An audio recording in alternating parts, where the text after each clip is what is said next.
Bismillahirrahmanirrahim. Assalamualaikum warahmatullahi wabarakatuh. Bapak Ibu guru hebat dimanapun berada, semoga senantiasa dalam keadaan sehat walafiat dan tetap semangat untuk belajar dan berkarya, termasuk untuk senantiasa belajar di pelatihan mandiri PNM. Alhamdulillahirrahmanirrahim. Hari ini saya akan mencoba untuk berbagi aksi nyata membuat video tips melatih peserta didik untuk berpikir kritis dan penyelesaian masalah.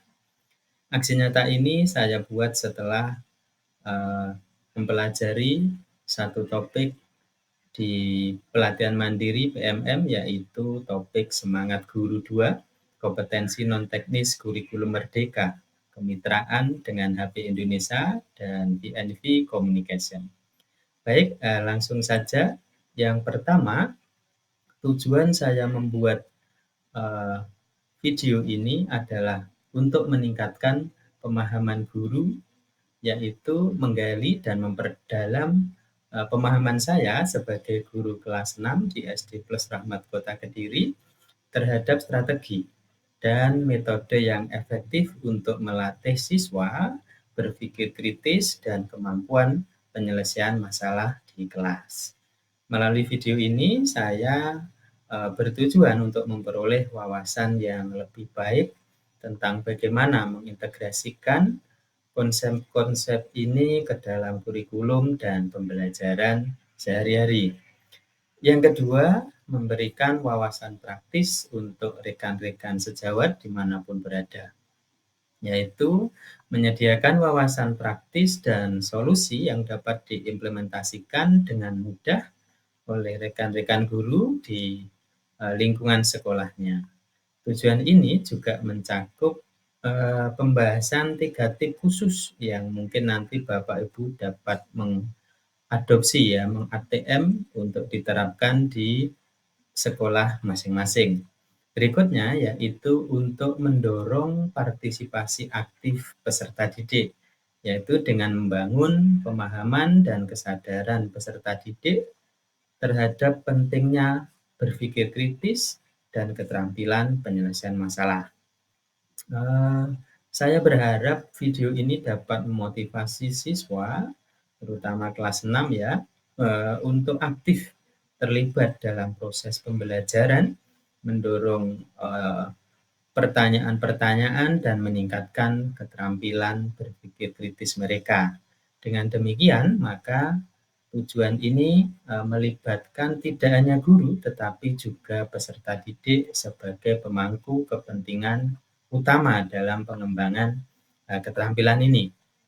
Jadi melalui capaian tujuan ini, saya berharap video ini nanti dapat memberikan kontribusi positif terhadap pengalaman belajar peserta didik, khususnya di kelas tinggi, di kelas 6, menciptakan lingkungan yang mendukung perkembangan berpikir kritis dan kemampuan menyelesaikan masalah. Lalu, bagaimana kita sebagai guru dapat membantu peserta didik untuk melatih berpikir kritis dan penyelesaian masalah di kelas? Jadi, ada 3 tips dari saya bagaimana membantu peserta didik untuk dapat berpikir kritis dan penyelesaian masalah di kelas. Yang pertama adalah gunakan pertanyaan terbuka. Kemudian yang kedua, berikan kesempatan untuk berdiskusi dan berikan kesempatan untuk bereksperimen. Bagaimana maksudnya? Yang pertama, gunakan pertanyaan terbuka. Apa sih pertanyaan terbuka itu? Jadi pertanyaan terbuka adalah pertanyaan yang tidak memiliki jawaban yang pasti dan menuntut peserta didik untuk berpikir aktif secara kritis untuk menghasilkan jawaban-jawaban yang mungkin, jawaban yang terbaik. Nah, jadi pertanyaan terbuka dapat mendorong peserta didik untuk menganalisis informasi yang ada, mengevaluasi argumen, dan akhirnya mampu untuk menghasilkan membuat sebuah kesimpulan.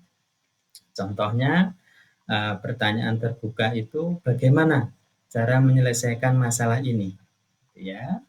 Kemudian apa yang terjadi jika bla bla bla, begitu kira-kira. Kemudian mengapa kamu berpikir demikian? Apa buktinya? Nah, ini hanya beberapa contoh pertanyaan terbuka yang nanti akan dapat membantu siswa untuk berpikir kritis dan mampu menyelesaikan permasalahan. Tips yang kedua dari saya yaitu berikan kesempatan untuk berdiskusi.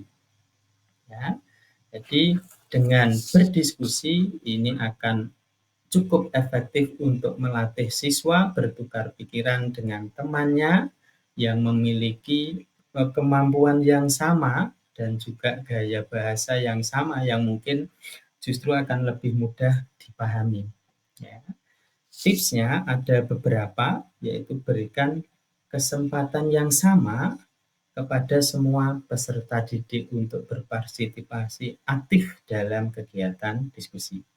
Yang kedua, hindari untuk menghakimi atau mendorong pembicaraan, memotong pembicaraan peserta didik, ya, supaya mereka tidak canggung, ya, tidak takut untuk menyampaikan argumennya, untuk menyampaikan ide-ide dan pendapatnya.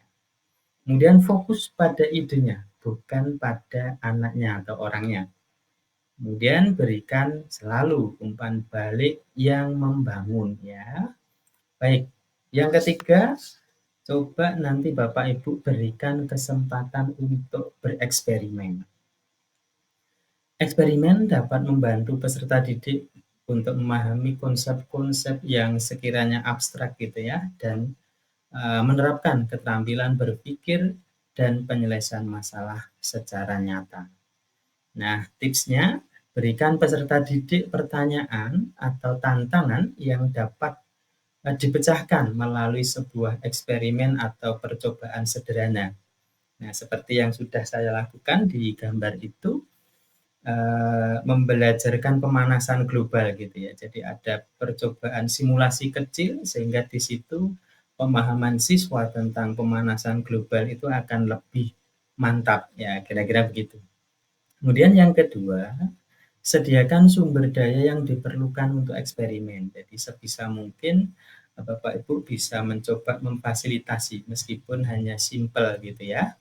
Kemudian berikan bimbingan dan dukungan selama eksperimen, berikan kesempatan kepada peserta didik untuk mendiskusikan, menggali apapun informasi pengalaman dari simulasi atau eksperimen yang dikerjakan. Sehingga nanti kemudian siswa ini akan mampu menganalisis dan menyimpulkan kira-kira apa sih hasil atau inti dari simulasi atau percobaan atau eksperimen yang dilakukan.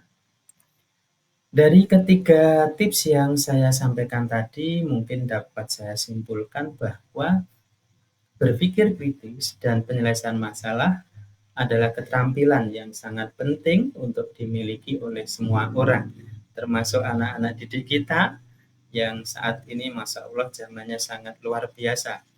Kemudian keterampilan ini dapat membantu mereka untuk mencapai sukses dalam berbagai bidang kehidupan, termasuk karir dan juga kehidupan sehari-hari.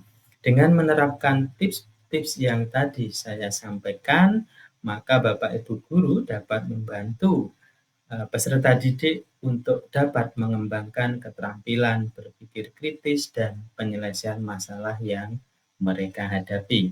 Demikian dari saya, cukup singkat, hanya 3 tips, tapi semoga menginspirasi, bermanfaat untuk Bapak Ibu dimanapun berada. Tetap semangat, salam sehat dan sejahtera. Assalamualaikum warahmatullahi wabarakatuh.